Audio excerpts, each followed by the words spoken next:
จะใส่สิ้นมาจนตอดฟอดลำคอยสิใส่เสื้อใหม่แล้วสิไปฟอดน้ำดูแล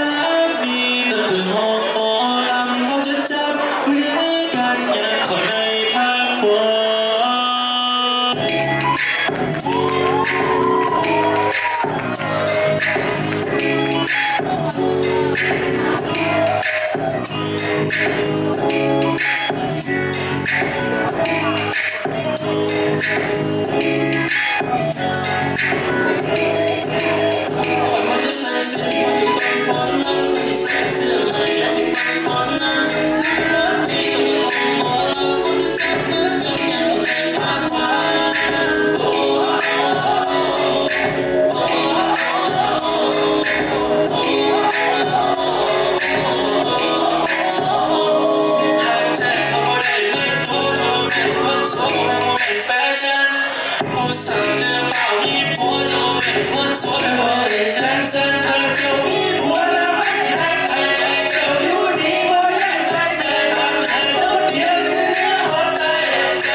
ใส่เสื้อใหม่และสิไปฟอนน้ำคือเลิฟดีกันเลยห้องหมอลำก็จะจับมือกันอย่างเข้าในภาคควาโอ้โอ้โอ้โอ้โอ้โอ้โอเคโอเค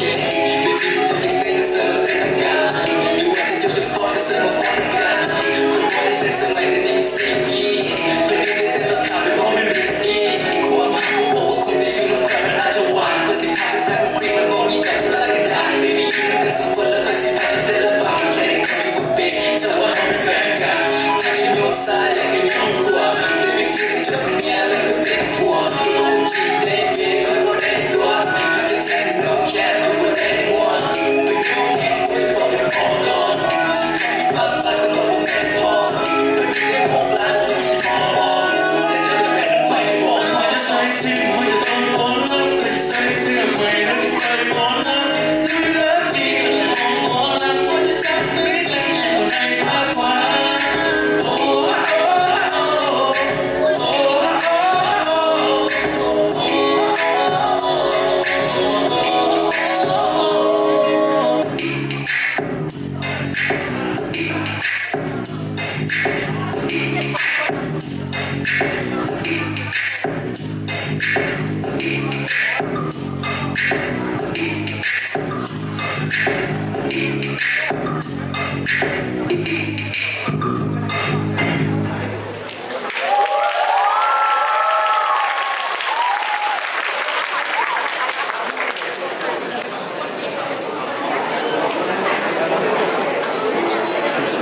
เป็นอย่างเจ้าเคยจังสิ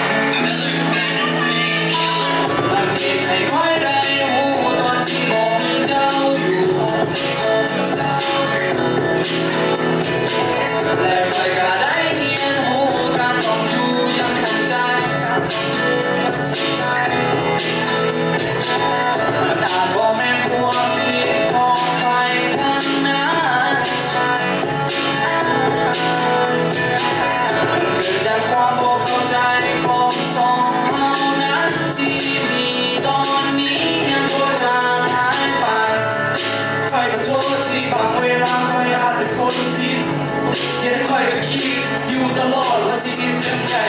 บางทีค่อยก็เปลี่ยนบ่ได้บางทีค่อยก็เห็นบ่ได้แต่ขอโทษบางเธอก็เสียใจเห็นแล้วเห็นอีกซ้ำไหม baby girl I love you I need you all you อยากให้รู้คนเดียวบางเวลาที่ค่อยนั้นที่จะเสียใจความสิ่งของค่อยก็มันสิขาดใจขาดไปขาดได้แต่บ่มันขาดเจ้าขาดเจ้าคนเดียวได้บ่ได้ตั้งเมาขาดเจ้าคือที่ไม่ขอเศร้าไปได้ทุกอย่างไม่ได้อยู่กับเจ้าไม่ได้อยู่กับเจ้า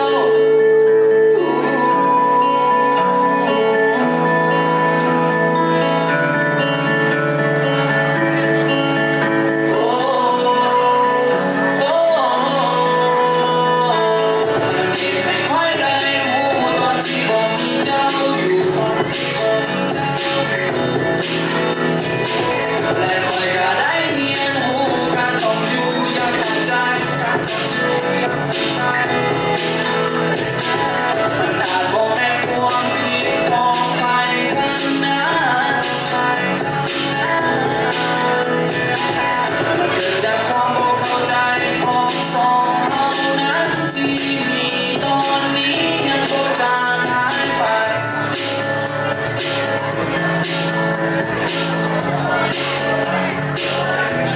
จะหาว่า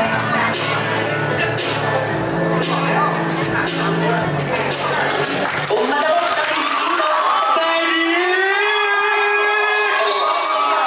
แต่เชื่อว่าหลายๆคนจะพูดจำเพลงนี้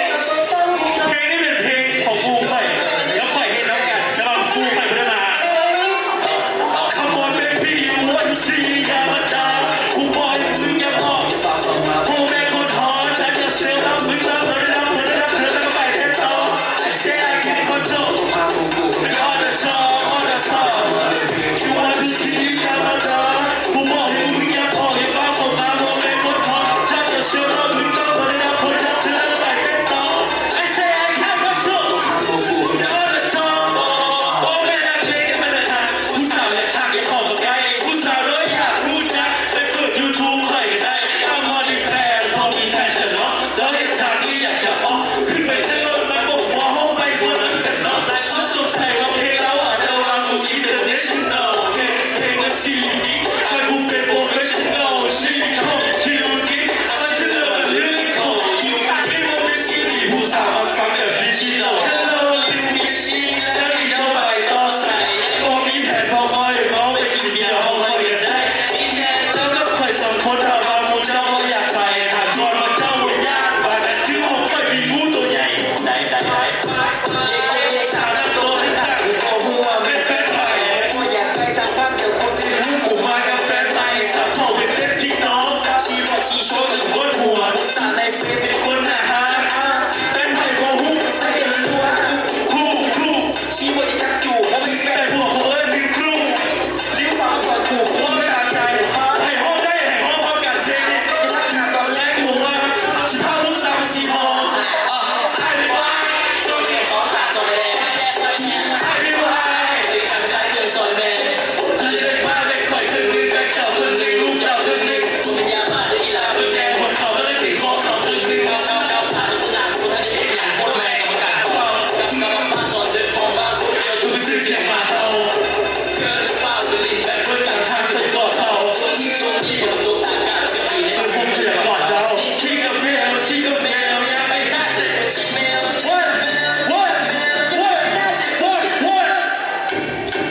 Come on baby you want to see ยามาดากูบอก มึงอย่าบอกอย่าฝาก เข้ามาพวกแม่คนฮอตฉันจะเซลรับมึงรับเธอแล้วก็ไปเต้นต่อ I say I can't control พาผู้กูเป็น on the top ขอบใจหลาย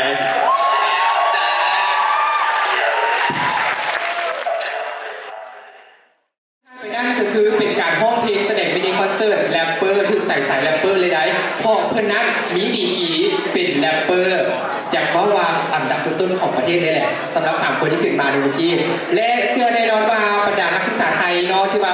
เห็นพระขวัญหรือว่าเห็นบังปิ่นที่ว่าอยู่ในถึงเวทีเมื่อกี้หลายคนอาจจะงงว่าเอ๊ะอันนี้คืออะไรสินะอันนี้เดี๋ยวขออนุญาตแนะนำเลยนึงเพราะมันเป็น ประเพณี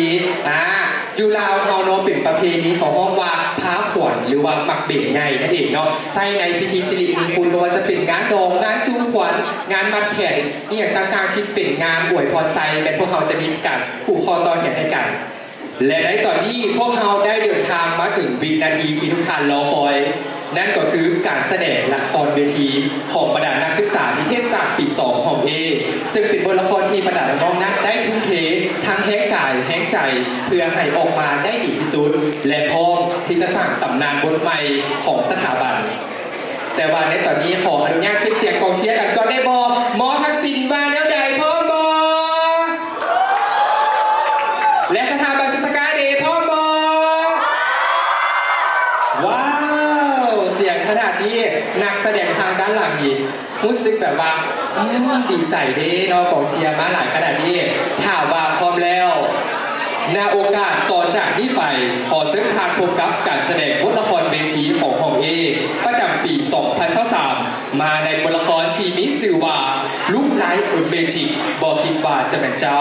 และบทละครจะเป็นแล้วในนั้นขอเชิญประธานติดตามรับชมได้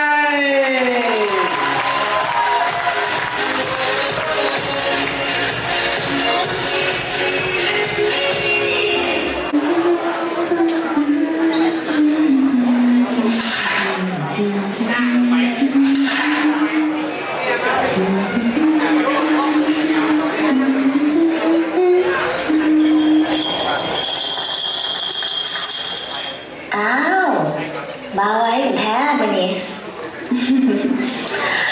ใส่เรื่องที่ผู้ข่าเราเมื่อวานเนี่ยม่วนแมันบอจึงเลยกะมากันเต็มสั้นหกแบบนี้ล่ะสิบเราคือสิเสียซื้อนักกวีซื้อดังแบบข่าวพระเจ้า เป็นว่ามื่อนี้ผู้ข่าจะมาเล่าเรื่องราวม่วนๆที่ผู้ข่ากำลังอ่านอยู่นี่ให้ทุกคนได้ฟังกันกาบเข้ามายับเข้ามานั่งข้างหน้ากันให้เต็มมือนิจามาแล้วเรื่องเกี่ยวกับเป็นมนต์คาถาและของอังสมอุรามาให้ท่านคอยติดตามเป็นจังใดต้องตั้งตาและตั้งใจฟังให้ดี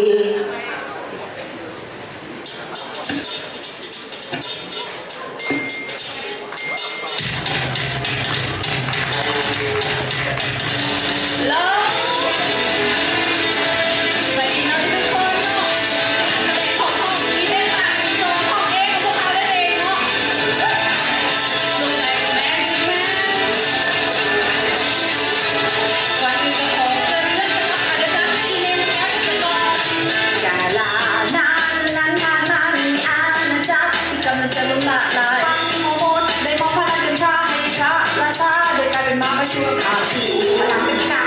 ก็คู่อาจจะจากโคกพลาสานั้นกลับขึ้นมาได้นาคอยลังและเขามากำลังบังซาแล้วมีที่คนขึ้นมาพลาสาที่บุกพอผู้กันสงครามอาหารบุกโจมตีได้แค่เนื้อยากสมบัติของทางนี้มาให้มอดมองให้ประชาชนอย่าให้เหลือต้องหนีแล้วทุกคนพลาสาได้กลายเป็นป่าบ้าข้างไปแล้วแล้วเขาจะจังไหนดีมีมันเป็นตะย่านนะบัวปมประสาทแล้วนี่จะเป็นจังไหนต่อนี่ไก่ปากเราได้บ้างอ่ะสุดยอดเลยจะจังไหนดีค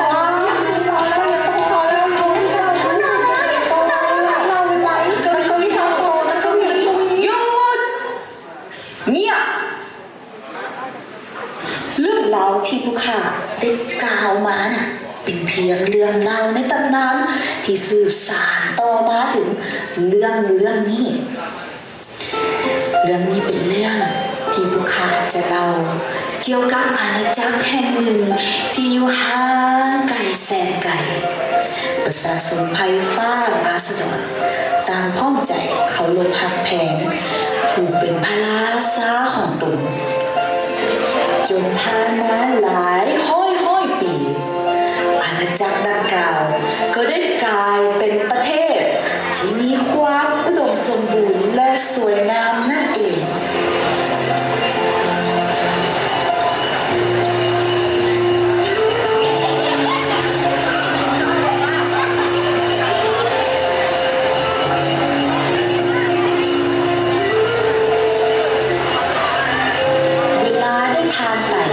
ไว้ก็ตาทุกคนเห็น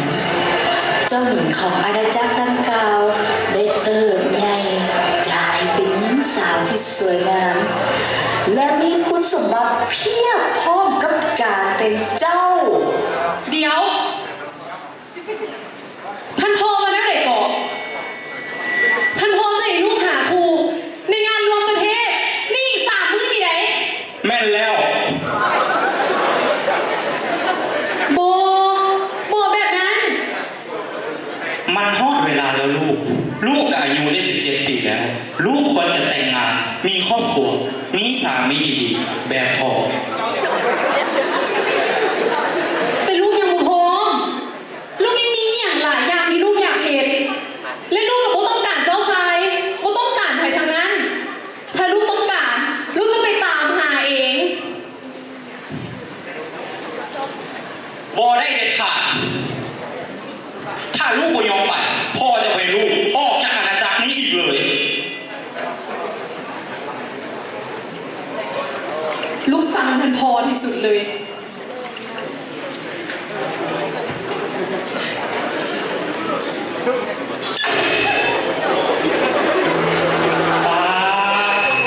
นี่พระองค์การเป็นเสียงเจ้าหญิงแล้วคอยเห็นถือมันบอกเห็นสูงใช่แล้วเจ้าหญิงกำลังมาจะแจกสิล่ะคอยรู้สึกโบสบายพาคอยไปพักผ่อน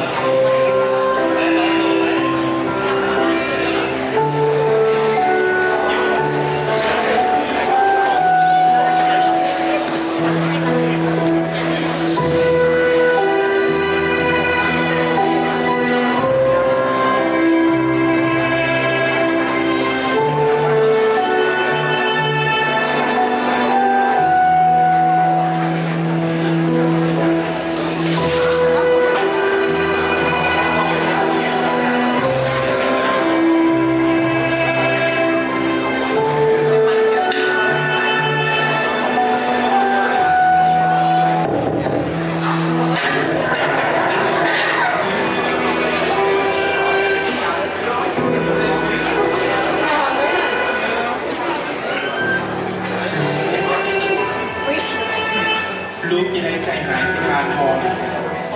พระองค์ก็เพียงว่างนี้ หวังดี ท่านพ่อได้หวังดีกับลูก ถ้าท่านพ่อหวังดีนะ ท่านพ่อสิบ่ให้กับลูกแบบนี้ดอก ลูกก็ต้องเข้าใจว่าเอาคนเป็นทอเป็นเมนะพระองค์ก็เพียงอยากให้ลูกมีคนเมืองเงียอยู่เลยอยากให้ลูกได้พอคนที่รู้หักในหักรู้และที่สำคัญพระองค์เพียงอยากให้ลูกต้องอยู่โดดเดี่ยวไม่อยากเขาเกย์ แต่ลูกยังบ่พร้อม หานทอก็บ่ได้บังคับให้ลูกต้องแต่งงานตอนนี้ดอกเรื่องแบบนี้มันต้องใช้เวลา ลูกบอกตอนเมย์ได้พบพ่อนั้นเมย์บอกคิดเลยว่า จะลงหาผู้ชายคนนี้ได้ แต่พระองค์ก็ได้แสดงให้เมย์เห็นทั้งนิสัยที่แท้จริงและความดีของพระองค์ แล้วเป็นอย่างท่านแม่คือเรื่องแต่งงานกับท่านพ่อ ก็เพราะว่าพระองค์เป็นคนที่มีน้ำใจจิตใจและยัง อะ ยังมีโทษที่จะโอบกอดในลูกลูกรู้จักปีนมันมีลูกเพียงแต่รู้เป็นโตของโตลูกเองแล้วคนที่หาลูกจากใจจริงจะมาเองคิดเรื่องดีๆเดี๋ยวรู้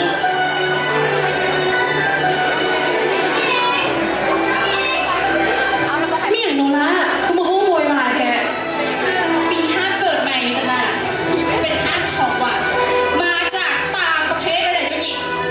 มาจากต่างประเทศเลยเหรอ บอคนขายเป็นคนต่างประเทศ แต่ว่าของหวานของน้ำหวานนี่นะเป็นที่นิยมในประเทศเขาเลยแหละเจ้าหญิง น่าสนใจฉันต้องไปซื้อบอก มาทักนี้ ไป คามอ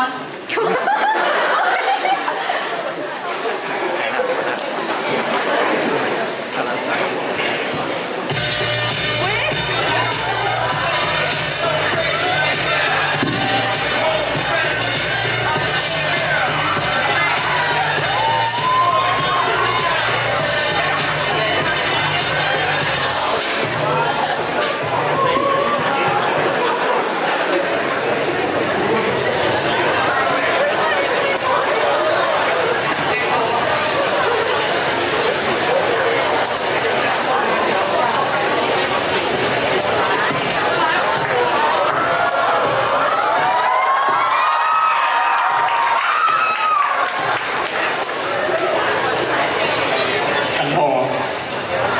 ลูกคิดว่าพอคนเปิดต้อนรับประเทศอื่นๆได้เรียนรู้เกี่ยวกับพวกเขาได้แล้ว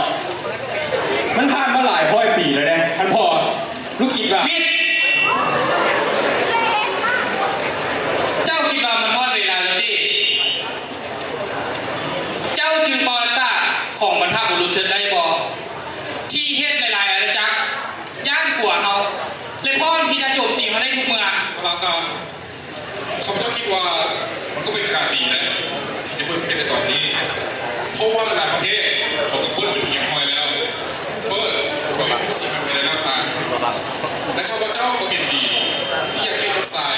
ได้เข้าไปร่วมในงานที่จะยัดขึ้นในเส้นได้ทาง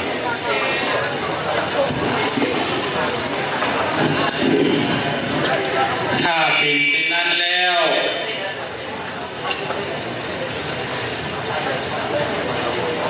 เจ้าสายเซริ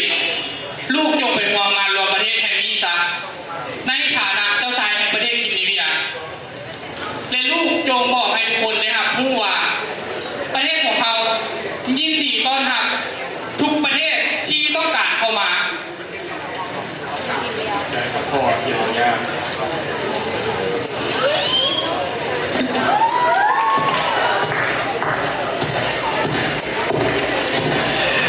สันโตคิดถึงหรือคิดผิดอีกที่ปล่อยเจ้าสายไปแบบนี้ หวังว่าจะเป็นแบบเก่าอีกเนอกสันโต ข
บอกเป็นบอก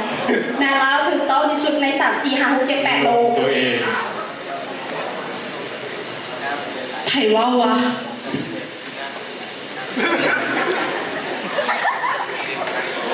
เป็นหนุ่มหูงามถือดาบมีคนติดตาม1 คน แต่ว่ามีกินโตแปลกๆจังไรคนแถวนี้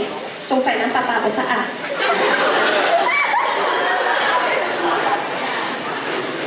กล้าดีเนาะฮู้บอกว่าข่อยแม่นไผ่ฮะข่อยแม่นเจ้า ที่ดูว่าแม่สงสัยแม่อามินคอยว่าเข้าไปกันเนาะแถวนี้เจ้าทีมันแหก หนูละเจ้าหญิงใจเดียวไว้เจ้าหญิงตั้งแต่เกิดมาบ่เคยมีไผ่บอกแบบนี้ก็ข่อยจ้าเถื่อ ถ้าว่าไปถึงสักประหารแน่นอนบอสเฮ้ย โดดโรตีฮานี่นะ มึ มึ ง งหนัก บ้าไปตัวอะไรบอสเข้ามาเล่นกันเฮ้ยกระโดดเฮ้ย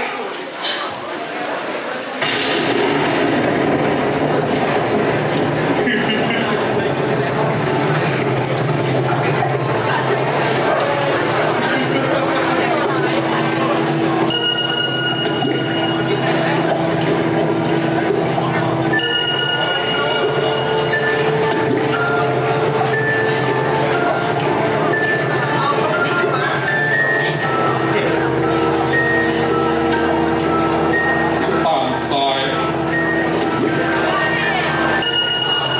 ยิ่งเจ็ดกว่าซากนอกจากซากศพใครเสื้อสภาพของกุ๊กกิ๊ก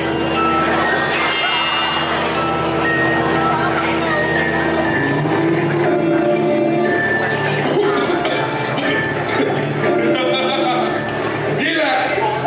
คือกินในความตายข้าเจ้า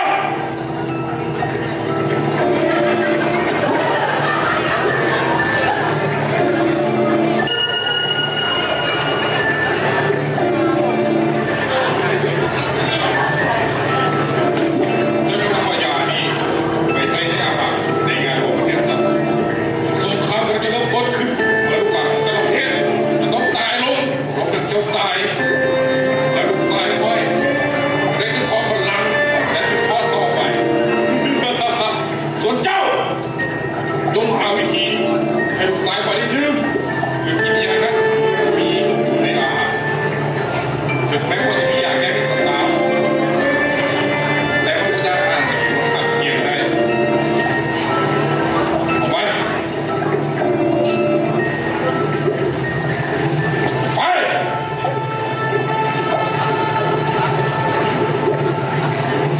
แผนที่บอสบอกไว้จะต้องสำเร็จทุกคนที่เข้าร่วมในงานในครั้งนี้จะต้องตาย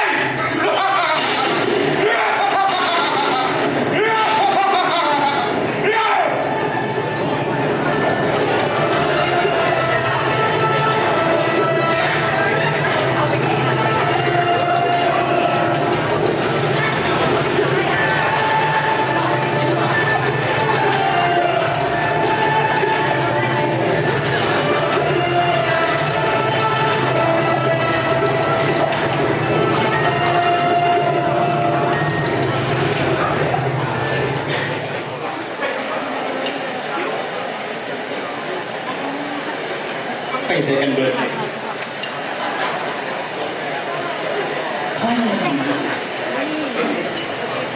หนูละเสร็จแถวนี้แหละ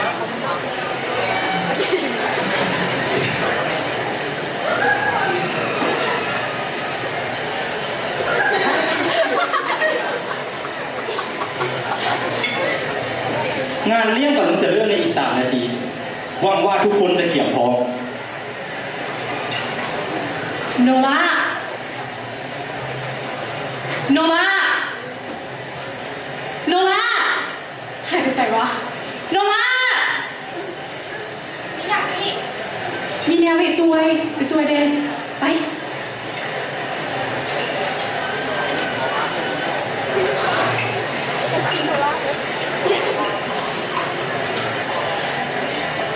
เอาละทุกคน มันฮอดเวลาแล้ว งานหลวงอาณาจักรกำลังจะเริ่มนับจากนี้ เปิดประ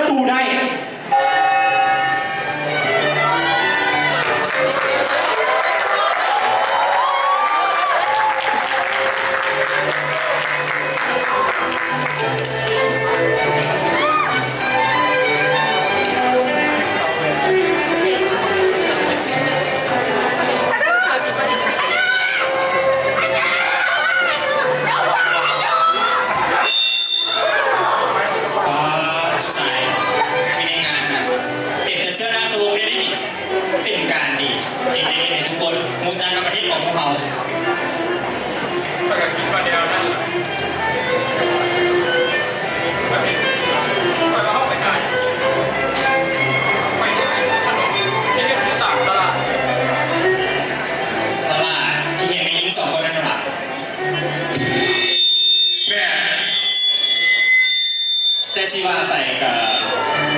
เราก็น่าฮักดีเลยผู้ชาย ซอคนอีหยังลงเปย์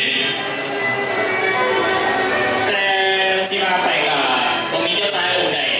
รอสู่เจ้าชายเส้นติดได้เลย มันก็แน่นอนอยู่แล้ว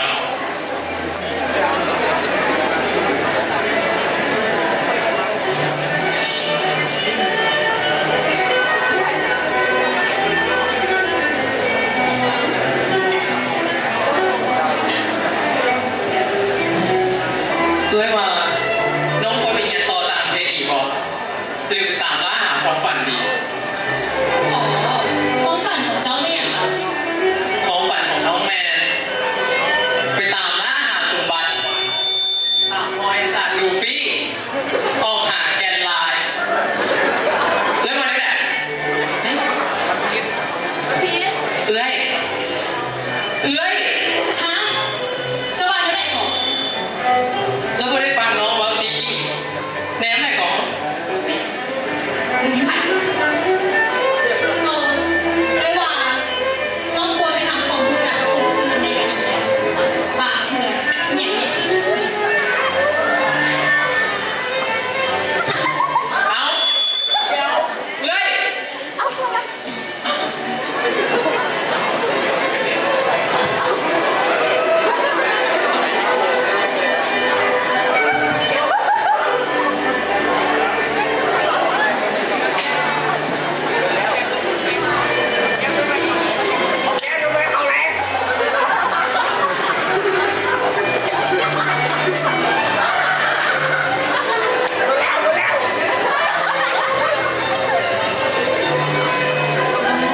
โดล่างานเขาคนนั้นหลายเนาะ แล้วเพราะว่างานนี้เป็นงานที่ใหญ่และอลังการสุดเท่าที่เราเคยจัดมา อุ้ยอันนั้นเจ้าหญิงเอลีนาก่อนไปถามเจ้าหญิงเอลีนาบอก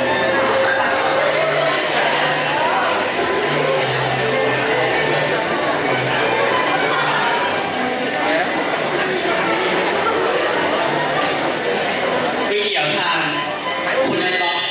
เป็นเจ้าหญิงเปย์ยาบอก นั่นแล้ว เราก็น่าฮักดีเลยเนาะ แม่เราหน้าหักดีแต่กะอยู่ท้ายปลาเถื่อน เอาเป็นอย่าง เจ้างูบอกเมื่อ5 ปีก่อนนะ เจ้าหญิงจับงูด้วยมือเปล่า แล้วโยนใส่ค่อย เท่ว่ะแล้วเราเท่เนี้ยได้ ค่อยก็ยืนให้ แต่จริงๆแล้ว เจ้าหญิงก็เป็นคนที่มีจิตใจเมตตา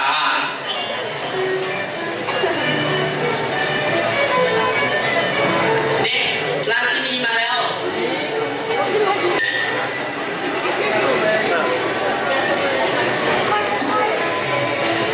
ข้าพเจ้าหากรู้ว่าเจ้าหญิงเปย่ามีเอื้อยที่งดงามป่านนี้ เข้าใจเจ้าชายแต่ความจริงแล้ว เขาคือพระราชินีแห่งประเทศโลเซเลีย พระองค์ได้มีหน้าตาที่อ่อนเยาว์แห่ง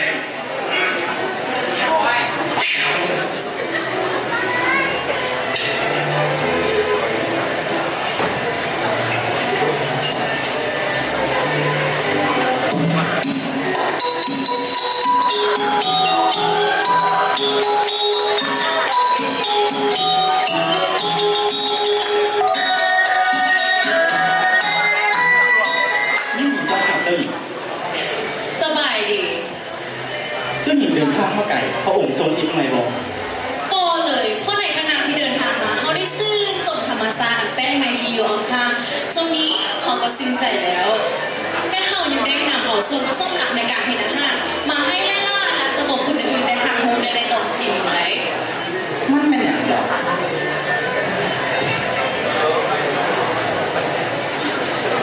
นี่คือสิ่งที่เขาต้องการที่จะนำมาเผยแพร่ สีแบบนี้น่ากูกู้มันบอก โมเมนนี่เป็นเพียงเคล็ดลับเด็ดเท่านั้น มันเห็นได้ไหมเจ้า ลอยจัดการ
แต่กระแสไล่เจ้าหญิงมีชื่อว่าอะไร ค่อยมีชื่อว่าสุภาวดี เจ้าหญิงสุภาวดีมาห้าจานทีเซฟไล่ของข้อเบรกให้แข่งกันที่เกี่ยวกับสิ่งที่บอก โอ้ยได้เลยเขาละยินดีลอยนำเอาตำบักหุ่งนี้ไปให้ลาสบอกคุณนึกดูสิ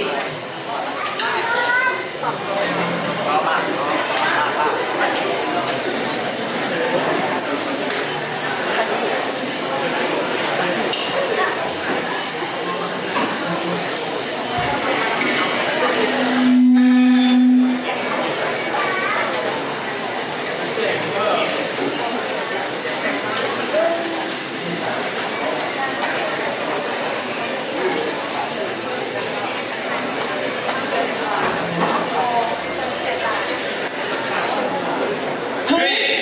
เจ้า คน หล อยาง ก ตัวเองเจ้ามาอยู่ดีได้ยังไงอ๋อหรือว่าเจ้าเป็นสาวไส้ในวัง จะกล้าเบ้าเนาะหน้าคือข่อยเนี่ยนุ่งงามคือข่อยเนี่ยเป็นสาวไซในวังโอ้ข่อยบ่เคยเห็นแผนปากแต่เจ้าจักเรือไปดีกว่าอยู่นี่กับลำคาญ เดี๋ยวแล้ว โอ้ my god ต้องข่อย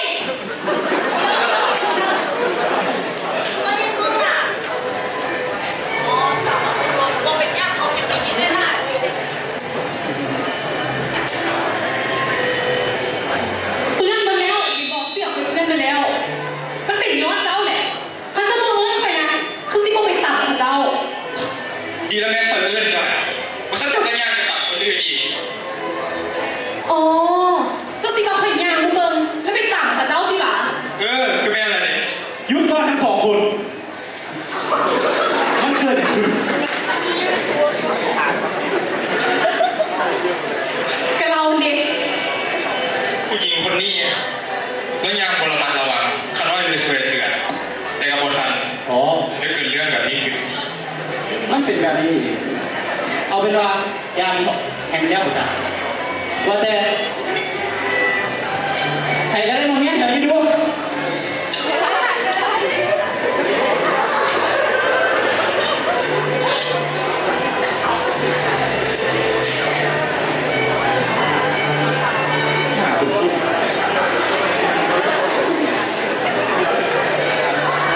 ว่าแต่เจ้าเป็นเจ้าสายของประเทศไหน อ๋อข้าน้อยมีชื่อว่าเจ้าสายเซดริกแห่งกรีนีเวีย นี่เจ้าเป็นบุตรของเดียรอดเหรอ แม่นแล้ว บัวาเจ้าคิดจะเห็นอย่างอยู่ ถ้ามันเป็นเรื่องบดีหยุดคิดไปเลย ข้าพเจ้ามานี่และมาเพื่ออยากเป่าประกาศให้ทั่วโลกได้รู้ว่า ประเทศของพวกเขาพร้อมต้อนรับประเทศอื่นๆแล้ว และประเทศของพวกเขาไม่ได้เป็นดังที่พวกท่านคิด ถ้าเป็นคือสิงโจ้อยู่นี่ประเทศแห่งนี้ยินดีต้อนรับนี่แม่พระราชินีที่งามที่สุดในประเทศก่อนราชินีแอนนิกาและนี่เจ้าหญิงที่งามที่สุดในประเทศก่อนพอมีองค์เดียวเจ้าหญิงเฟรีย ฮะนั่นเป็นเจ้าหญิงวะ แม่นแล้ว เป็นจังไดราชสารที่มาสร้างสายสัมพันธ์ที่ดีเกือบได้สร้างศัตรูกับลูกเขาเลย เจ้าก็ว่าไปอ่านแต่ในเมื่อเวลานี้มาฮอดแล้ว ก็เป็นโอกาสดีที่เราจะมาสร้างสายสัมพันธ์กัน เจ้าหญิงให้เกียรติเต้นรำกับข่อยได้บ่ มันสิดีบอก ดีรู้จะสร้างคนนี้รอไหม เมย์กับเอาไปลูกไม่ได้หมายถึงเรื่องนั้นสักหน่อย แต่ว่ากันเต้นอะไรเนาะ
เห็นตัวมีพิรุธ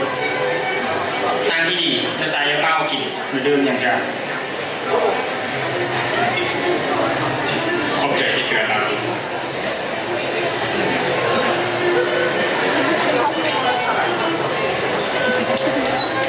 เรื่องนี้ถ้าคิดว่ามีคนแปลกหน้าหรือคนที่พวกคุณหน้าภายในงาน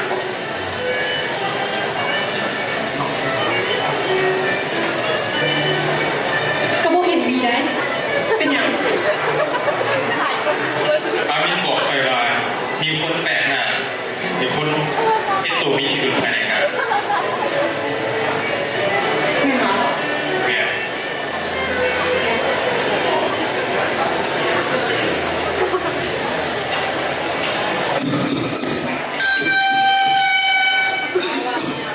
เฮ้ยหรือวันนี้อาหารฉันไม่อยากกิน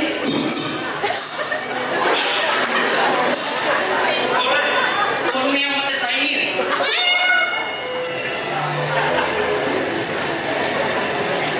อ๋อก็แล้วไหวก็นึกว่าถึงอยากกินที่เฮ็ดให้หายใจก็ออก45 วินาทีและน้ำลายจะออกจากปากและหมดลมหายใจไปภายใน10 วิอาการแบบเดียวกันเลย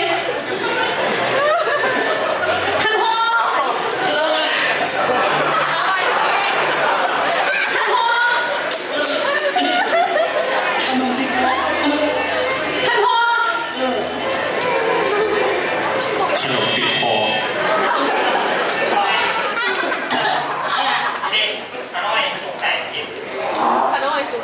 มันไม่ไผ่เผยสมหน้าออกมา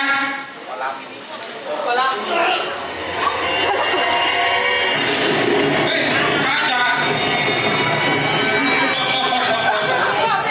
เป็นภาพที่สวยงามอีหลีท่านอาทำไมให้อย่างอยู่นี่ทุกอย่างเป็นไปได้ด้วยดีแต่ก็ต้องผิดแผนอย่างเจ้า ที่ยังมีชีวิตอยู่ถ้ายังได้กับยาก็เดี๋ยวเจ้าต้องได้ตายตามพวกมันไป เจ้าคิดว่าแผนงูเจ้าจะสำเร็จหรอผมมีทางเพราะคอยคนนี้สิอยู่ ท่านพ่อ ใครถามว่าเจ้าอยู่ยาพิษเจ้าของได้แข็งขึ้นและก็ตายภายใน3 นาที เจ้ามันสัวเจ้าเซฟแบบนี้เป็นเพื่อนอย่างนะ สงครามคือสิ่งที่คอยต้องการคอยรอห่างเวลานี้ไปเลยจนกระทั่งได้มีการรวมแผนเกิดขึ้นทุกคนที่เข้ามาร่วมในงานตาย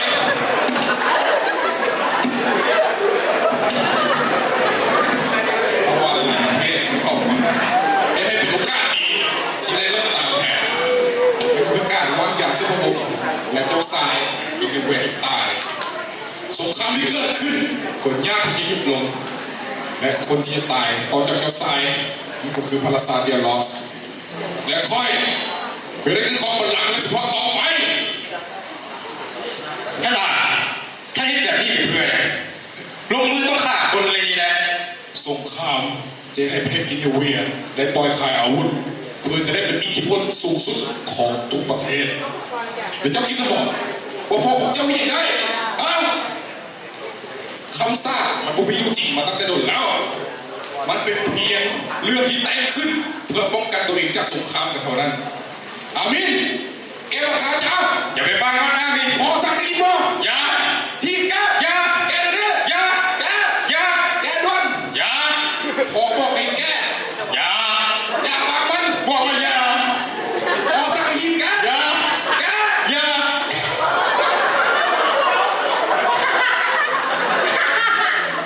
เขาเป็นเรื่องยากหลายก็ต้องเลือก จิบหายเลยลูกปึ๊กทหาร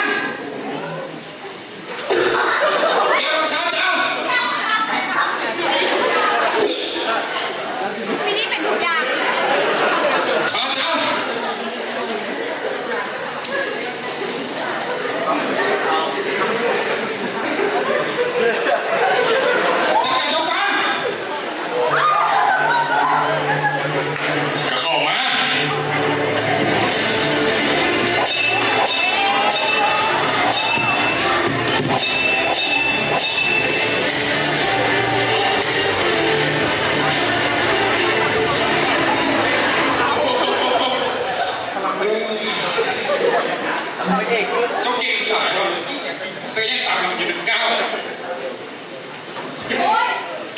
จุนี่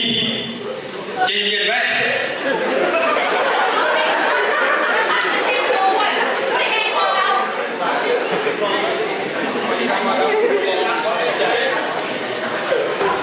ฝีมือเจ้า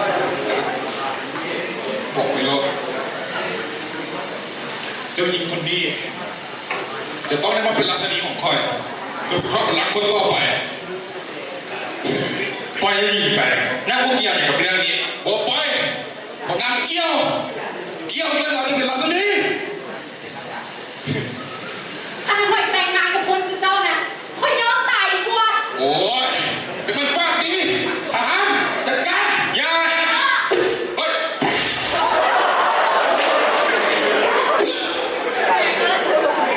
ว้าว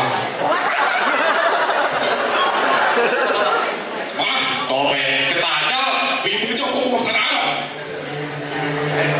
มา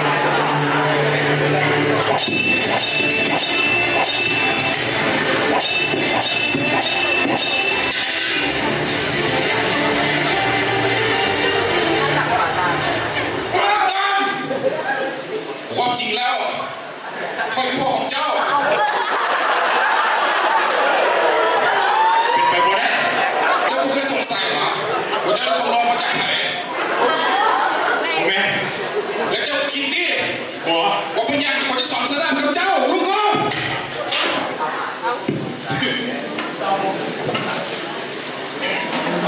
ถ้าว่าเป็นย้อนเจ้าค่อยคงได้ของวันหลังไปแล้วว่าลูกน้อง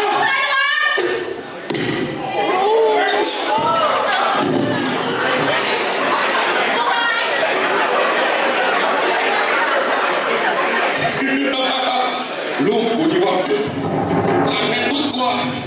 ในที่สุดและคือความหลังในสุดสำนัก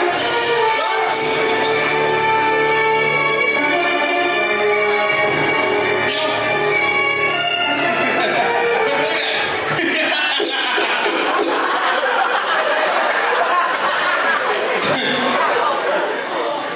ส่แห่งเจ้าเป็นกำมือคิดจะบอกเจ้า It look like magic รอบนี้ฉันไม่ยอมให้เจ้ารอดอีกพ่อ ก็เข้ามาอีกครั้งเบิ้ง อ้าว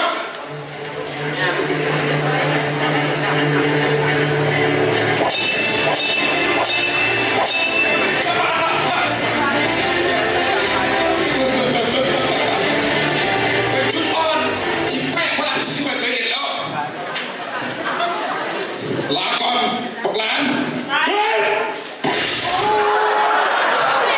อาเบนมาจัดแผนมาให้ยาย อามินอามินอามินใจดีๆนะ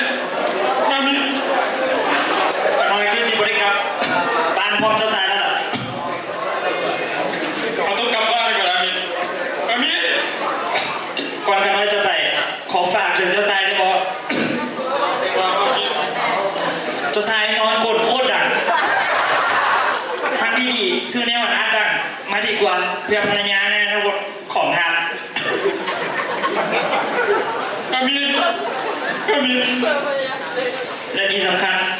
เจ้าชายอย่าลืมเกลืออาหารแมวเลยเด้ออามินอามินอามิน อาเบน อามินอามิน อาเบน ให้กระร้อยไตอยากสงบสัตว์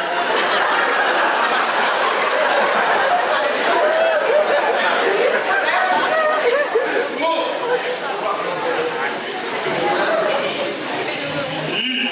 แต่ผมสนใจ เจ้าจะต้องตายเฮ้ย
เป็นยังไงปลอดภัยดีวะ โดยลูกปลอดภัยดี โอ้คงจะมีรางสังหรณ์แปลกๆพอเลยไปซื้อมาว่าได้เหตุอย่างที่ซานโต้ได้เห็นไว้พอเลยนำอย่างผมคิดนั้นมาให้ลูกอันนี้ลูก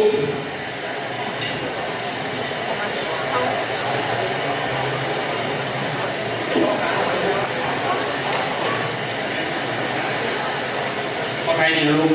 โดยปลอดภัยดีนะพ่อ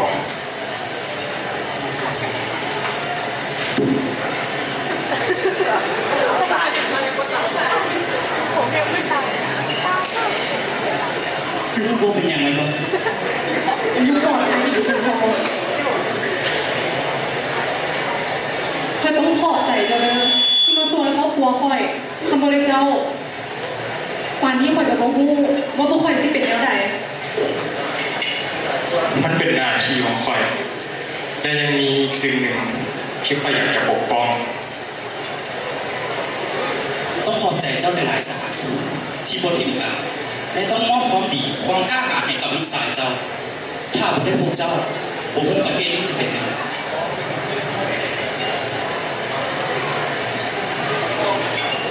นี่ถือเป็นโอกาส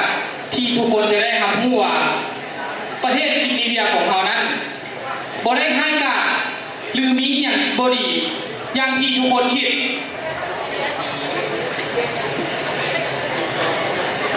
ไว้เจอกันใหม่ครับ แล้วเจอกันใหม่สัก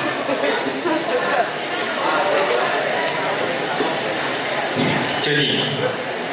ข่อยต้องไปกันเด้อดูแลตัวเองดีๆเด้อ แล้วเขาจะได้เจอกันอีกบ่ เขาจะได้เจอกันอีกแน่นอน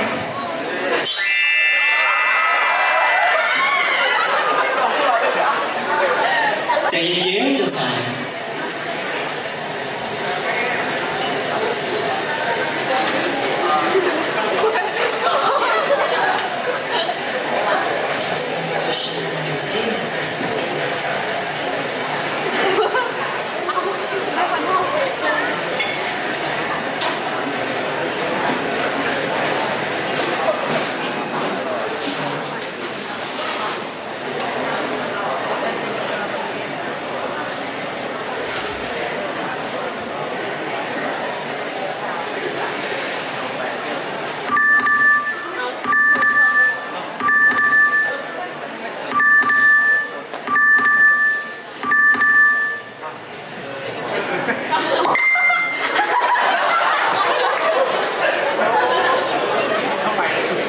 เห็นอย่างอยู่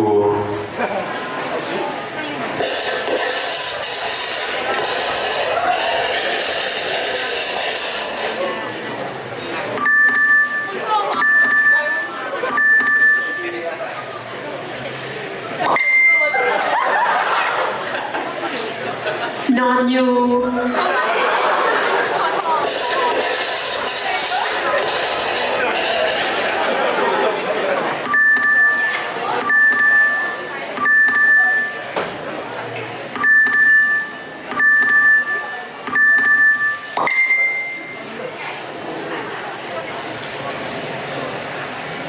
นอนคิดฮอดข่อยอยู่อ่ะ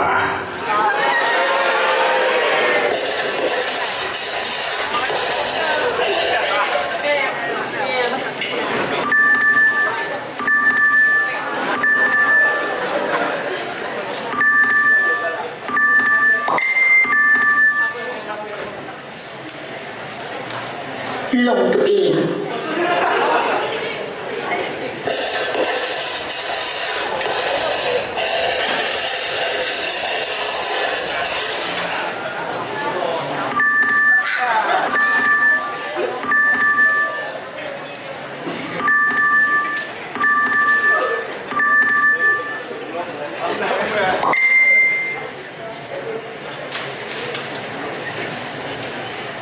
หลงเจ้าหลายกลัว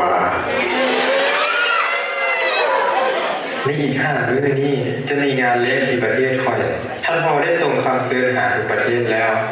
รวมทั้งประเทศของเจ้าหญิงนำและข่อยหวังว่าสิได้พบเจ้าในอีก5 มื้อนี้จากเซฟริด น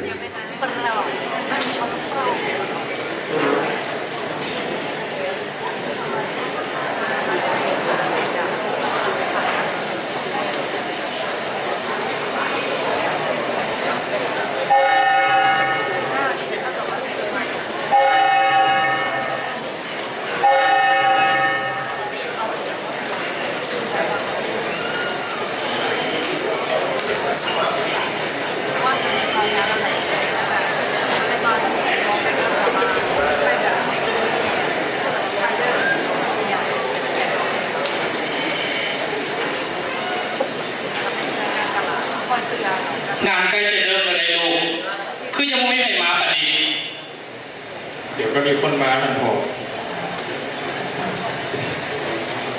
ลูก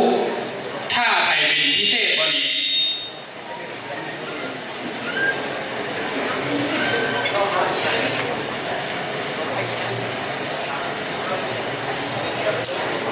พ่อไปดีกว่ามูซื้อจะมีแขกมา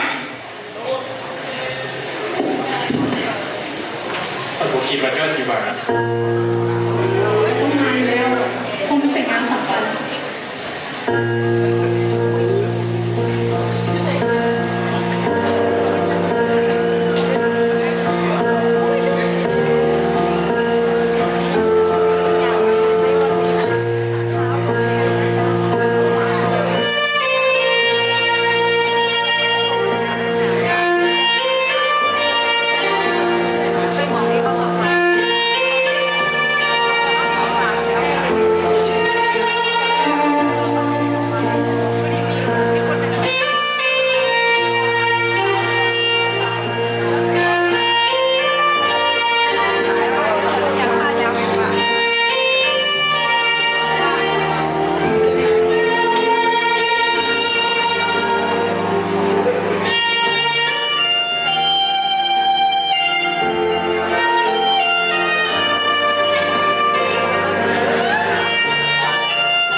และขอเสียงตบมือดังให้กับนักแสดงจากห้องเอเจ้าเป็นอะไรมวนบอลแพทย์มวยขอเสียงอีกเด้สุดยอดดีมวนแท้ๆกับบทละครเรื่องนี้ต้องสมเสยเนาะสมเสยถึงน้องๆที่ว่าตีมดแตกและก็ที่ไทยเฮานั้นได้เพลิดเพลินได้มวลซึนไปพร้อมๆกันและในตอนนี้พวกเราก็อยากพูดถึงที่ไปที่มาของละครเรื่องนี้เพราะฉะนั้นในโอกาสต่อไปขออนุญาตถามความรู้สึกของผู้กำกับกันก่อนผู้กำกับขอเสียงปรบมือกับผู้กำกับมาเลยเจ้าสบายดีนะครับซื้อเสียงยังน้ำพร้อมทั้งกล่าวความรู้สึกและที่ไปที่มาของละครเรื่องนี้แต่บางคนอื่นไม่ดึงเด้อแล้วงานของพวกเรานี่ยังบ่ทันจบเด้อเพราะว่ายังจะมีโซนกิจกรรมอีกหลากหลายให้กับประธานนั้นได้รับชมขอเซ็นเลย คณะมีชื่อว่าลีลาวันชนะมิไซมาจากของ BCA CA เมื่อนี้รู้สึกดีใจหลายที่ทุกอย่างมันผ่านไปได้ด้วยดี แม่นเนาะทุกอย่างผ่านไปด้วยดีอย่างแน่นอนแต่อยากขอถามมาก่อนว่าละครเรื่องนี้ดิได้แรงบันดาลใจมาจากใส ได้แรงบันดาลใจมาจากการ์ตูนดิสนีย์เจ้าหญิง ว้าวสมพรเราเป็นคนเรางามใส่สูทเจ้าหญิงเจ้าชายและการที่ในเขาดิได้นอดไว้ไปอีกเลยเนาะทางตอนนี้กันเด็กน้อยอยู่แห่งน้อยลงเก่าและในสุดท้ายนี้อยากให้ผู้กำกับเนาะฝากอย่างถึงทางผู้ชมที่เข้ามาติดตามขับชมละครเวทีของพวกเขาในวันนี้อยากขอบใจทุกคนหลายที่มาเบิ่งละครเวทีของเราในวันนี้โอเคและขอเสียงตัวประดังอีกท่านหนึ่งให้กับทีมนักแสดงของพวกเราสุดยอดหลายสุดยอดและในตอนนี้ขอเสียงประดังนักแสดงพักผ่อนได้เจ้าสร้างภาพเก็บภาพแห่งความประทับใจเลยเด้อสร้างภาพผมจะเฝ้าดูแป๊บนึงเด้อถ่ายภาพก่อน3 2 1 4โอเค3 2 1